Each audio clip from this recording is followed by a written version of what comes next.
Hello and welcome to STOked, Season 2, Episode 10. My name is Chris. I'm Jeremy. Hey there, Jeremy. No Hi. Brian this week, just the two of us. What? Oh, whoa. I know, right? I know. We've got a little bit extra show lined up. We've got upcoming, some cool news to talk about. Yeah, and we then have a little announcement to make for ourselves. We do. And then you've got a Tribble math segment. Yeah, well, I was going to save and not tell everybody what it was about, but you just spilled the beans. Oh. Thanks. Sorry. It's about Tribbles. You want to reshoot it? We can reshoot it. No, that's fine. It's actually, the reason why I wanted to tease it is because, it actually turned out to be a pretty solid segment. I kind of giggled when you told me at first. I'm like, really? You're doing a math segment on Tribbles? I know. But it actually turned That's out ridiculous. So that's coming up later in the show. And why don't we jump right into our announcement? Let's do it. So one of the things that we do here at Jupiter Broadcasting is some of our shows have season sets. Mm-hmm. And this is in Season 2, as I just said. Yeah. And we do every 10 episodes is generally the mark end of a season. But we weren't quite sure how we were going to work it for STOked. We weren't sure what format would work. Yeah. So we've had a lot of announcements Previously, coming up. we've said that we would be cutting off with major patches to the game and stuff like that. Content releases. Yeah. But we've kind of just went through one of those. We did. We had Season 1 just come out. Mm-hmm. And then why don't you tell them about our other announcement? Oh, this is big. You guys are going to crap your pants when you hear this. So I don't think so. Have a different pair of pants handy. All right. Hit pause if you have to. That's right. Go grab get your shorts and then hit play. Chris and I have been nominated to become part of what is being called an advisory council. The Federation Council for Star Trek Online, I think is what they're calling it. Yeah, actually, we haven't had our first meeting about this, so I'm not 100% clear on what this entails. I think what the basic idea is, and we want to hear from you out there, they're trying to take different representatives from the Star Trek Online community who maybe hear from a different set of voices. Cryptic's pretty dialed into their form, but a lot of you out there have other concerns that maybe you don't bring up on the forums, or maybe you have ideas. We actually know that a lot of our listeners don't go to the official forums anymore. They figure they get their news from us. They don't really need to go there all that frequently. But because you don't go there, your voice doesn't get heard by the developers. So I think that's kind of what they're trying to do here. Yeah. Is these folks on the advisory council are meant to be the voice for you. Yeah. Don't go to the official forums. And so the idea here is we want to hear from you. What are your thoughts and ideas? What do you want for Star Trek Online? What are your concerns? Things like that. Yep. And so you're probably familiar. We have tips@jupiterbroadcasting.com. That's an email address. That is an email address, and we're keeping that for things that you want us to bring up in our meetings. We're going to have scheduled conference calls with Cryptic to go over your feedback, things like that. Hopefully maybe get some more Cryptic people on the show to directly answer your questions. Hopefully, yes. So if you have things that we'd like to bring up, concerns, comments, things like that, tips@jupiterbroadcasting.com. And go ahead and preface that with if thing for us, just type us an email. But if it's something that you want brought up on the council, be sure to mention that in your email. Yeah. We don't have time. Also, if you want to just send a general show email, we have STOked@jupiterbroadcasting.com. Oh, that's right. You can use that. So if you have something that's not related to... Or our forums and all sorts of ways. We're all over the internet. You know it. You guys all know it. You've heard it many times. Should we jump into the news? Absolutely. All right, so the first news story of the week I'm really excited about. Hopefully it's going to be awesome. I don't know yet, but The Needs of the Mini novel has been released. Yep. Are you going to pick it up? I think I'm going to try to. Yeah, I know that you just got it today. Yeah, I have a funny story. So I thought, why hasn't Amazon delivered my book yet? Because you've gotten like 8 boxes in the last week, but all none of them were this book. They're all for the studio. Right. So I remember I bought it for my Kindle recently. I have it right here, so I'm going to try to read this pretty soon. I don't know when exactly. And I'll get it read on the Kindle, and then I'll give you a review. The great thing about this is I was on Amazon site, and I was like, yeah, I want to see that. I click a button, and like a minute later, not even a minute, it's on my Kindle. Yeah. And if you're thinking about getting that, we'll put a link in the show notes where you can buy the Needs of the Mini, which is the Star Trek Online through tie-in our novel. affiliate store. So you're supporting the show. Yep. Thanks. And I think it's going to be interesting. I'm looking forward to it. I've already heard a few people talking on Twitter about it. And it now I've actually heard that it's not as long and it's not quite as involved as a lot of people would have wanted. Like, it seems to be written kind of as a point of view. 32 pages. It's yeah, $8. but have you seen the pictures of the pages? The print is very large and the formatting. Oh, that's breaks good up. for me. I mean, it's not like a word per page or anything, but it's kind of, it's Harry Potter sized. Yeah. Yeah, the text is. So sometimes Amazon will give you a preview of some of the pages, but I don't see one here. So I've got there's a clip on our forum, so I'll give it to you when you're editing this, and maybe you can splash it in here. Yeah, it does in all your extra free time. It does. I figured I wasn't expecting a lot for $8, but anything that kind of ties in, if it's Star Trek, I'm gonna like it, and if it ties in with a game about Star Trek, I'm gonna like it. So I'm looking forward to it. So the storyline of it is basically it's a series of interviews done by the Department of Temporal Investigations about all the events leading up to like the Kittimer thing that you experience in the tutorial. Which sounds like it's just gonna be chock full of. It's gonna be really fun, I think. And if you are a big fan of the storyline of STO, I think you're gonna totally dig it. Yeah. This kind of ties in. Speaking of the storyline, I'm jumping ahead a little bit in our show notes here, but There's been some initial, I don't know, murmurs. Teases. Yeah. Teases. Good word. Teases for updates to the path to 2409. That's right. Which I'm a big fan of. If you go to our Jupiter... We've been waiting for updates for months on this sucker now. I didn't make an amazing PDF version, but if you go to jupiterforce.org/forums, in there, I think I put it in the public section, I made a PDF downloadable version of the Path 2409, perfect for like putting just on kind a of Kindle. A cut and paste of all the text and stuff like that? Something I wanted to take the Kindle and sit down at my couch and read it. And so I've got that, but if they're updating it, I might have to update that PDF. Yeah. So that's something to see. Just a quick little mention there. All right. Moving on, something that we talked about, this feels like almost since the beginning of the show. Yeah. Cryptic has announced that the character profile pages are now live. These had been previously mentioned as like a captain's log on the internet, and they're finally out there. Now, they're not fully featured yet, and they're not always updated. Like, I went and checked my own quite a few times, and many times it had no pictures and no information. So the idea is it takes your character stats, right, and it brings them... Yeah, go ahead and click on just the top. So what do I search for? Do you know? Do I search for like... Search for Bordicus. I want to search for Pike. Well, there's so many pikes, though. Oh, you jerk! There's only one Bordicus. Could I search for my regular name, or is it... Chris Fisher? Chris-Fisher, yeah. Yeah, you could probably try that, because it'll do by the handle. I don't know if it'll actually There's a lot of Chris's in there, too. Wow. Wow. You know, wait a minute.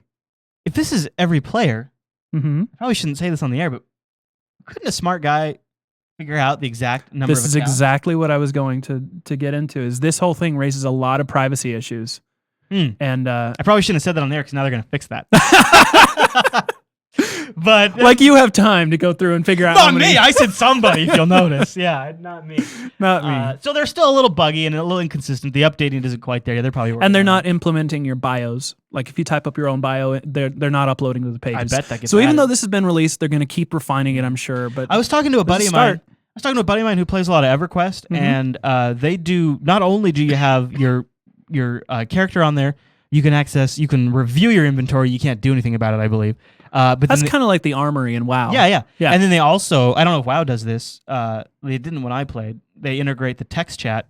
When you log in, you can also join the text chat. Oh no, there are very few MMOs out there that do that. I'd really love to see a separate chat client. I would be logged into the text chat probably right now. Yeah, while we do the show, I probably just always have, especially if I could do it like with an IRC client. I just always have it running. Yeah, it'd be awesome. That'd be cool. He was pretty surprised too, just to keep going down that path. He was really surprised that there isn't a built-in voice chat.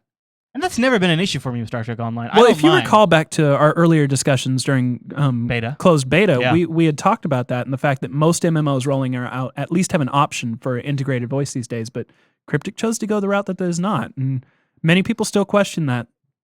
But see, I really like TeamSpeak. TeamSpeak is awesome. Here's the other thing I said to him. I like TeamSpeak so much, and I was a big Vent fanboy. I like TeamSpeak so much, I've been considering doing a whole math segment on it. I'd made a complete transition from Ventrilo, and one of the things I do with TeamSpeak on occasion is I'll fire up TeamSpeak when I'm not in the game. Yeah. So one aspect... When you're just sitting around editing the show or something. So something I like about the fact that it's not built into the game is that I don't have to be running the game to chat with the fleet. Absolutely. Yeah.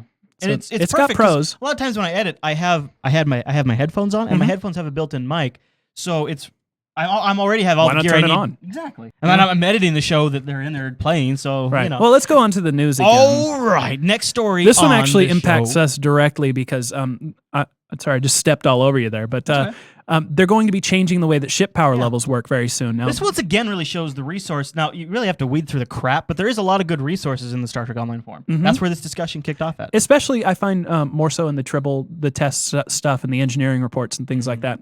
Now, usually we wouldn't bring up something like this on the show because it's a work in progress, but just did a math segment on it, so you guys need to know that it's going to be changing. Yeah. Might even have to do another one. God. Yeah, it's going to happen. Yeah. You know, that's the thing with these with all these games where they can update patches like this. Yeah. You know, we've done several tutorials now that have changes. Yep. And we'll have to just do new tutorials, and it's... Well, speaking of tutorials, though, Cryptic has gotten in the flow of doing their own. They recently released a couple tips and tricks videos. I'm voiced by the same guy that does the Guardian of Forever voice. Is it the same guy? It sounds exactly like him, just as kind of half-assed and not totally cool. but Oh, it's you're good just enough. bitter. You just want to be able to do it. You know, I am a little bitter because one of theirs is about ground combat and about the expose and exploit system, and we included both of those in our own tutorials. And now they're just stealing our thunder. Well, okay. You know, it is their game, but Well, you just got, yeah, you're right. It's like one of those things where it's like, well, wait a minute, we worked on this, guys, but at the Right. same time, maybe they cover something we don't. If I really wanted to learn as a Stow player, I'd probably watch both. yeah. You know, But, you know, as a 'Cause as we'll a new cover Stow something they player, don't cover. This is really good to have because not everybody coming to the game knows about us, unfortunately. Yeah. So yeah, and you know, they're gonna have check them out. They might have something gonna have that you stuff don't that- already know. yeah, they're gonna have stuff that we don't cover, and we're gonna have stuff they don't cover. So I think it'll work Yep. out pretty well. And also, we're probably gonna more. I don't know what their plans are here, but we'll probably more consistently produce over time, just because that's what Knowing we're doing. their track record. Well, yeah.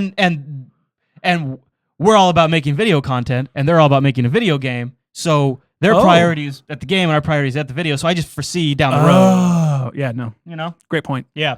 All right, moving on. Wait, or was that all the news we had? There's one more. Okay. Just if you guys haven't logged in recently, maybe the server outage last weekend kind of turned you Oh. off and you've been offline for a bit. Because of that server outage and because of the rockiness of the Season 1 launch, they're giving away a bunch of free stuff. And if you haven't heard about this, go to the C store in game and claim your stuff. It all has to do with that Darmok and Jalad at Tanagra. That was funny. Do you want to tell people about that in case they missed it? The servers went down I believe it was Saturday, for several hours. And one of the common topics on the forums at that time was people were saying "Shaka" when the walls fell. I see. That's what I love about a Star Trek community.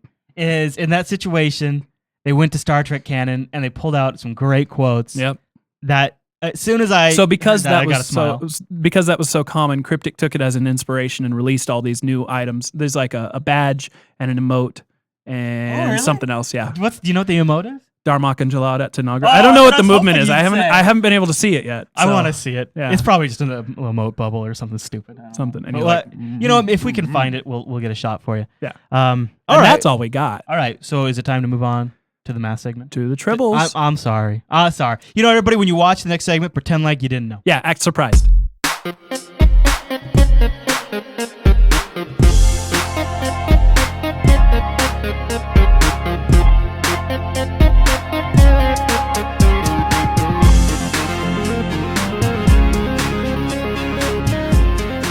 This math segment is going to be about crafting. No! Jeremy, don't do a crafting segment. It's terrible and it's going to change it. Wait. I'm not talking about Memory Alpha. That'd just be silly. I'm talking about the other kind of crafting, one that's been in the game since it was released and has not, up until this point, caused anyone to cry out in agony while participating in it. This form of crafting is Tribble Breeding. You see, Tribbles are not just here to fill up inventory, eat your food, and replicate themselves. Oh no! In this modern era, Tribbles are actually useful. Equipping a certain breed of a Tribble in your ground device slot and using it, or petting it, will actually bestow upon your captain or your bridge officers a buff. It's amazing! Now these buffs will either be a quick instant heal or a damage boost, a resistance boost, or a regeneration buff. And some of these buffs with the right rare breed of Tribble can actually stack multiple times, up to a multiple of 3 times their base strength. Now the process of breeding these Tribbles is pretty painless, but it is rather time consuming. It's also a total money sink since Tribbles of all types have a NPC sale value of 0. So unless you get lucky and sell a Tribble to a fellow player for some amount of money, you're always going to be losing money doing this. That said, it's still fun and useful. So let's get into it. I hope that I'll give you enough information for you to get started on the road to being buried in piles of warm, purring fuzz. But I apologize in advance that I won't have time to cover all of the details. The process of breeding Tribbles can be expressed in a simple mathematical equation. Tribble plus food plus time equals new Tribble. Now the base Tribble can be any Tribble currently in the game. This includes any that you pick up as loot, and it also includes the Best Buy pre-order Tribble and the new Tribble of Borg. But both of these unique breeds produce only standard Tribbles that can be otherwise obtained through normal breeding. They don't result in additional special unique Tribbles. As for the time variable in this equation, it has not yet been thoroughly defined. It seems to be roughly hourly increments measured from the moment that you log in. But the timeline varies quite a bit, and people have anecdotally reported offline breeding as well. So the bottom line is the same though. Put a Tribble together with some food and after a while, you'll have a new Tribble. And which food, you ask? Any. Seriously, any food. The combination of a Tribble with any type of consumable food item, that is an item that has plus XX hit points for XX seconds, will result in a new Tribble. Frequently, the resulting Tribble is the same as the initial parent, but occasionally mutations occur. And actually, it has been discovered that each breed of Tribble will react in a uniform way to certain foods. There's no random chance in those situations. You will get the same Tribble with certain combinations. Now, before I go too much further into the actual breeding process, here's a little more information about your Tribbles. You can always right-click on their icon and choose the info option to see a complete list of all of their abilities, their breed name, which is important a little bit later on, and other information. Tribbles held in your ground device slot, also sometimes referred to as your belt, seem to only breed while you're actually in a ground combat situation. To stop a Tribble from breeding, simply be sure to sell or destroy any food items that you might pick up as loot. Without food, they can't breed. Now, your bridge officers can and will use Tribbles if you equip them in their device slots. So let's get into the fine details of Tribble Breeds. Now, there's not going to be any math involved at this point in this segment, but you might still want to take notes. Every subspecies of Tribble has a defined breed. Again, you can find this by right-clicking on them, choosing the info, and you'll see it there listed. Now, these names actually are named after the devs of Star Trek Online, including Rivera, Zink, Stahl, Griffiths, and dozens more. Each of these breeds will always have the same stats. In other words, a Zink Tribble will always be a 3x regeneration buff, and a Stahl Tribble will always be a baseline Tribble with white coloring. Again, you can find the breed names by clicking on their info, or you can also check one of these many geniusly designed breeding charts that are around the web that include colors and pictures. I'll link a few of those at the bottom of this segment. Now, generally speaking, any Tribble that is a solid color, that is, it doesn't have any sort of design on its icon, can be used for a small heal. These Tribbles are also your baseline for breeding. More specifically, the Dotson, Stahl, and Sparks breeds. Now, these three breeds are what you will usually find as loot, frequently from Klingons, which is odd, but maybe they're using them as Undine detectors? Who knows? Now, if you feed a Dotson, Stahl, or Sparks Tribble any food, yes, that is any food, you will have a chance of receiving your first custom-bred Tribble. Congratulations. If you get a Susilo, Vitalis, or Thompson Tribble, then throw your old Tribble out the nearest airlock. You've gotten what you came for. See, these new and improved breeds have no additional effects over the previous, but they will breed the grandfather of all Tribbles, the source of all specialized breeding, the genetic precursor to all sources of furry domination, the Tuffly breed.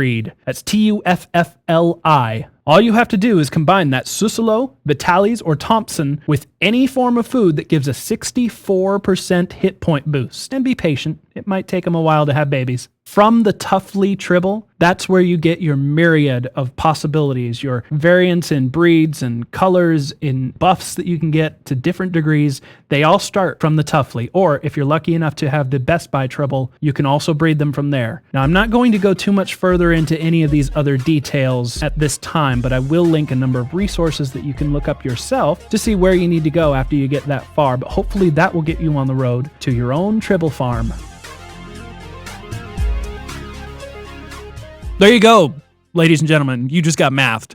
Now, because of some of the new techniques that I had to use to get the game footage, because the other techniques kind of crapped out on us this time through. We're changing a lot of stuff. Yeah, we are changing a lot of stuff. A lot of the equipment around here is being upgraded, and it takes a little work to work out the kinks. And there's sometimes, because we got to pull some equipment, like you might or may not notice this episode's a little less quality. There's a little bit of interlacing, probably.